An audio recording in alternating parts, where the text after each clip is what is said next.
Shalom, welcome to day 3 on week 2. If you've come this far, if you're still going with the program, well, a big kol hakavod.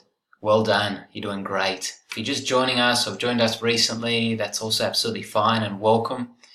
All the videos in the first 2 weeks are saved on the Teacher Mike Facebook page, so you can go back and look at them anytime you choose.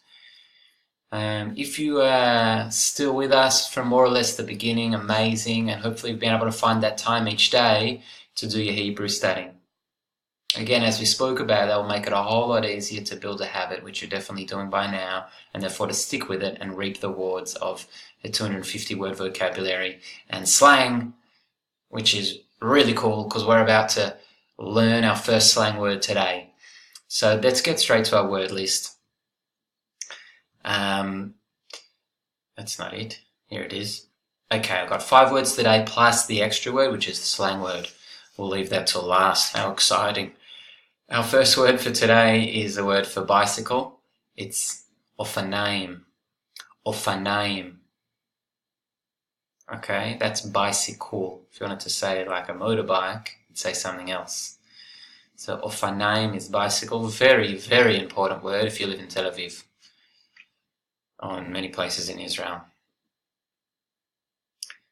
Our second word for today is the word for long, in length, aroch, aroch.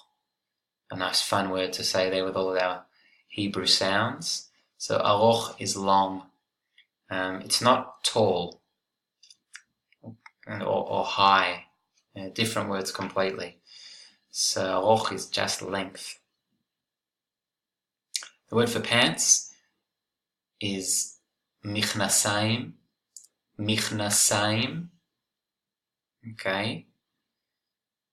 So you could say long pants. You'd be saying michnasaim arukim.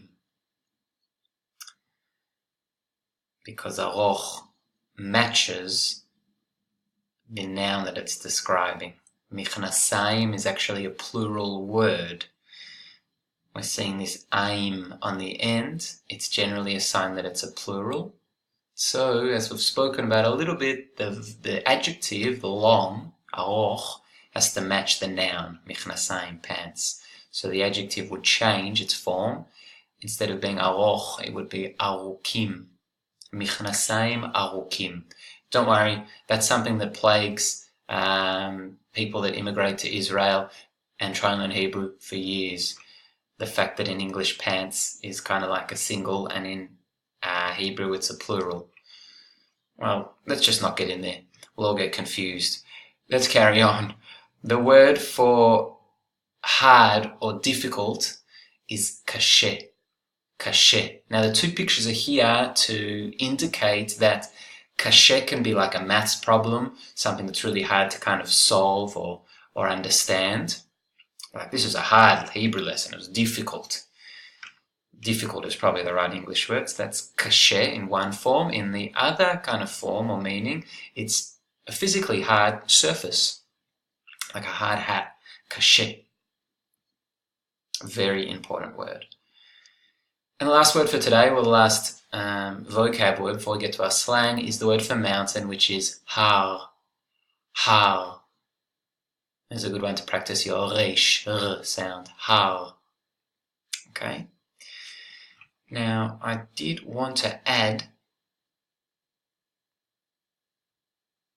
I wanted to talk with you in today's lesson a little bit more about the gender of nouns, because in this lesson we have 3 nouns. Every noun, as we said, is either a male or female. So bike is male, bicycle is male, michnasaim is also male, and har is also male. So we have 3 male nouns.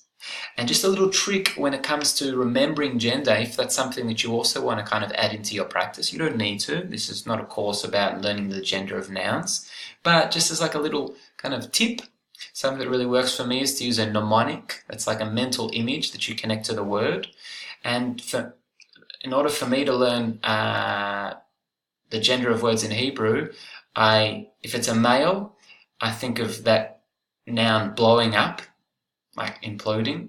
If it's a female, I think of it being set on fire. I picked these ideas up from a great book on language learning called Fluent Forever, which if you're looking to learn a language, it's a highly recommended book. And it works great. So for Ofaneim, we can think of a bike just exploding into a million pieces.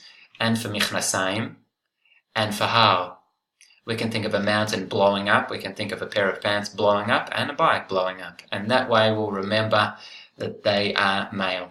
In later lessons, we'll come to some female nouns, and we'll have them being set on fire, which could be unfortunate depending on the female noun. Now, it might sound a little strange, but a really cool little memory tip to help you remember the more kind of nuances of the language. Again, not crucial for this course at all. Alright, here we go. Our first slang word in the program. Applause, please. I know that slang is important for some people. If we've got a trip coming to Israel coming up, just to be able to kind of converse with the locals and chuck out a little bit of slang is just great fun. They'll laugh, you'll get a great reaction. So our first slang word is kind of an informal way to say hello. So the formal way to say hello is shalom. It's also how you say goodbye, very kind of formally. But in Israel, a lot of people just kind of say Alan, which comes from Arabic in its origin. Alan is kind of like hey in English. So if you come to Israel and you see an Israeli, you walk into a shop, you're sitting at a cafe and want to order your coffee, you can definitely say Alan as your first word, and you might even sound like a local. So that's our first slang word for today. Here's the picture for Alan, so when you see it in your flashcards, don't be surprised. This picture kind of represents the informal way to say hi. I'll see you guys tomorrow, but before I say lehitraot, before I say goodbye, I just want to remind you that as of next week, this course is moving to a closed page on Facebook. What that means is it's only for students that are interested in signing up for the full 8-week course and continuing on with us next week until the end of the course. So please register for the course. In other words, pay for the course so that I know to move you to the closed group. There are kind of two main ways to pay, and I'll put this in the comments under this video. One way is to do an Australian bank transfer. I'll write the details of the bank account underneath. And the other way is to pay via the website through PayPal. So if you're not in Australia or you just prefer to pay via PayPal, I'll give you the link to this program on my website, and that way you can go straight there and do that.